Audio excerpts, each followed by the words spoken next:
हे दोस्तों, आज मैं फिर आपके सामने हाजिर हूँ किताब प्रेमियों की दुनिया के साथ। मेरा नाम है अभिजीत और स्वागत है आपका किताब प्रेमियों की दुनिया में। तो दोस्तों, आज मैं चर्चा करने जा रहा हूँ इस किताब के बारे में। इसका नाम है कपाल कुंडला और इसे बंकिम चंद्र चट्टोपाध्याय ने लिखा है। और बहुत ही पुरानी लेकिन बहुत ही रोचक कहानी आपको ये लगेगी। तो चलिए शुरू करते हैं। दोस्तों, ये कहानी शुरू होती है नवकुमार से। नवकुमार गंगा सागर से नाव में अपने गांव मेदिनीपुर की ओर लौटता रहता है। अचानक आधी रात को नाव चालक कहते हैं कि वह रास्ता भटक गए हैं और यात्री बहुत ही चिंता में पड़ जाते हैं। मगर सुबह होते होते परिस्थिति संभल जाती है और नाव को नदी के एक छोर पर बांधकर सभी विश्राम लेने के लिए नाव से उतर जाते हैं। इतने में क्योंकि उस नाव के यात्री और नाव चालक जो है, या तो वह वृद्ध है या तो उनकी उम्र हो चुकी है, इसीलिए वह नवकुमार को कहते हैं कि नवकुमार जाकर लकड़ी काट के लाए ताकि वह खाना बनाकर खा सके। नवकुमार जैसे ही राज़ी होता है और वह लकड़ी काटने के लिए चला जाता है, इसी बीच ज्वार आ जाता है, यानी ज्वार और भाटा नदी में। और ज्वार आ जाने के चलते अगर वह नाव नहीं चलाते तो नाव टूट सकती थी। अतः सभी एक एक कर नाव पर चढ़ने लगे और नाव चलने को तैयार भी हो गया। लेकिन कुछ लोग कहने लगे, अरे उस युवक का क्या होगा? तो दूसरे कुछ लोगों ने कहा, शायद जंगल में उसे बाघ ने खा लिया होगा। और इसी तरह वह नाव लेकर वहाँ से रवाना हो गए। जब तक नवकुमार आया तब तक नाव चल चुकी थी। और जब नवकुमार ने न तो नाव को देखा और न तो यात्री या नाव चालक को देखा तो वह घबरा गया और ज़ोर से उसने कहा, माझी भाई, कहाँ हूँ माझी भाई? लेकिन प्रत्युत्तर कुछ नहीं आया। वह थक हार कर वहाँ बैठ गया। कुछ समय बाद वह उठता है और फिर जंगल की ओर चला जाता है।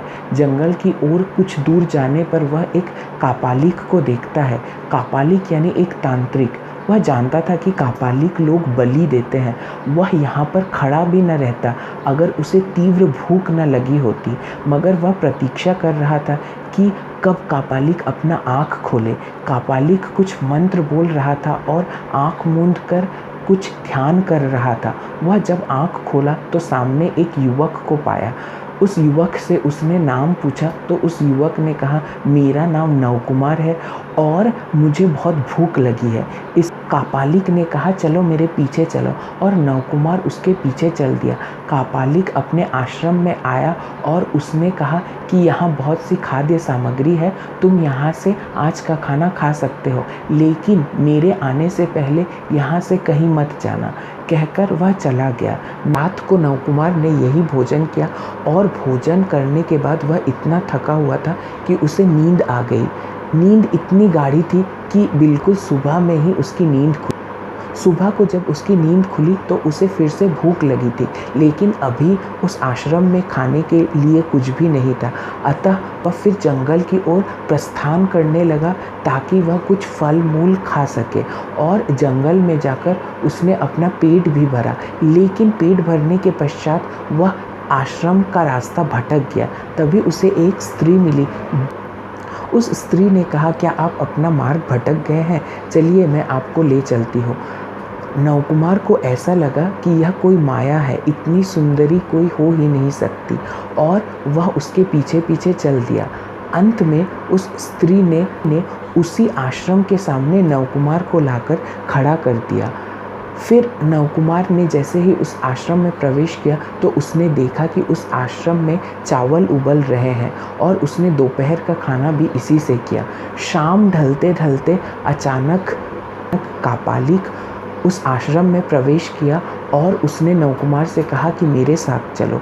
नवकुमार उनके पीछे पीछे चलता रहा। अचानक सुबह वाली स्त्री आकर उसे बोली, भाग जाओ, यहाँ से भाग जाओ। तब नवकुमार को लगा, क्या यह कापालिक की कोई माया जाल तो नहीं? मगर फिर भी वह कापालिक के पीछे पीछे चलता रहा। फिर वह स्त्री आकर बोली, वह तुम्हें बलि देना चाहता है, इसीलिए तुम जल्दी से यहाँ से निकल जाओ। अचानक कापालिक को लगा कि कहीं कपाल कुंडला तो नहीं है और वह युवक को कुछ कह तो नहीं रही है। इसी भय से वह तीव्र गति से नवकुमार के पास आया और उसका हाथ पकड़कर टान कर उसे जल्दी जल्दी ले जाने लगा।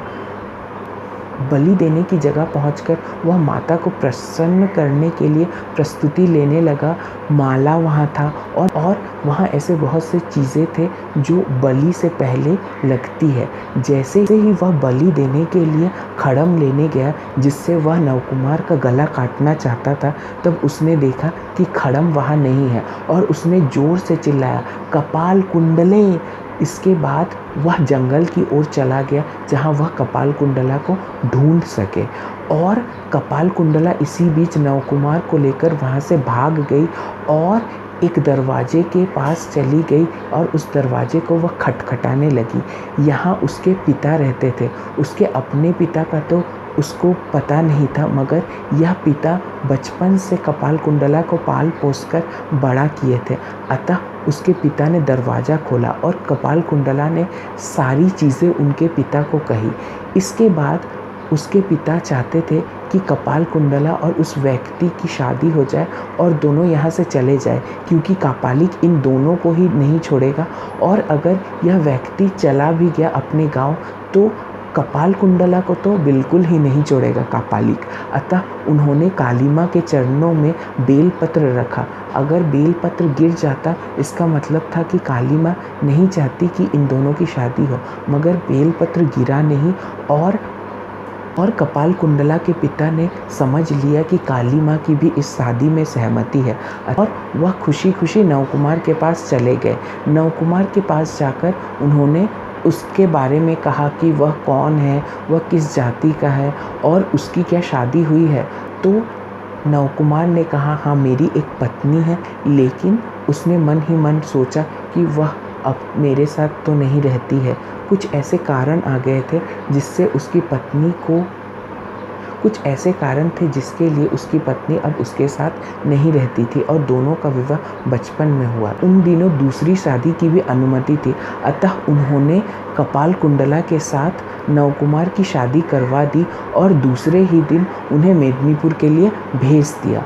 कपाल कुंडला बहुत ही दुखी थी। उसे अपने पापा से बिछड़ने का दुख तो था और उसे इस जंगल से भी जाने का दुख था, मगर उसे अपने पति के साथ जाना ही पड़ा। इसके बाद की कहानी शुरू होती है कि कैसे कपाल कुंडला इस वन से, जहाँ वह स्वतंत्र घूमती थी या यहाँ उस पर कोई पाबंदी नहीं थी, वहाँ से एक ऐसे घर में जाती है जहाँ वह किसी की पत्नी होकर जा रही है, जहाँ उसे मुक्ति नहीं परंतु पाबंदी का सामना करना पड़ता है।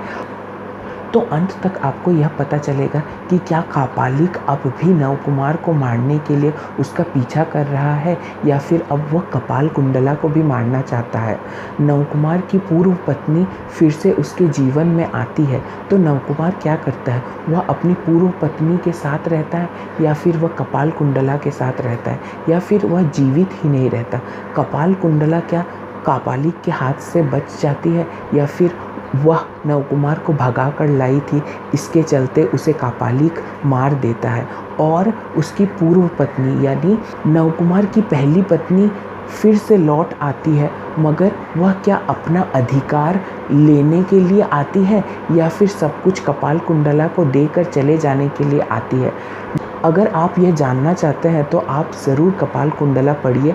अगर आप पढ़ना नहीं चाहते हैं तो आप YouTube में सर्च कीजिए DD नेशनल कपाल कुंडला, तो आपको कपाल कुंडला के सारे एपिसोड्स वहाँ मिल जाएंगे। शायद उसके 8 एपिसोड्स है या 12 एपिसोड्स है, तो आप ज़रूर इसे देखिए। बहुत ही अच्छी और बहुत ही फेमस कहानी है। तो दोस्तों, अगर इसी तरह के वीडियोस आप देखना पसंद करते हैं तो सब्सक्राइब ज़रूर कीजिए और बेल आइकन को प्लीज़ प्रेस कीजिए ताकि आपके पास अपडेटेड वीडियोस हमेशा पहुंचते रहे। तो आज के लिए बस इतना ही, फिर मिलेंगे, तब तक के लिए टाटा।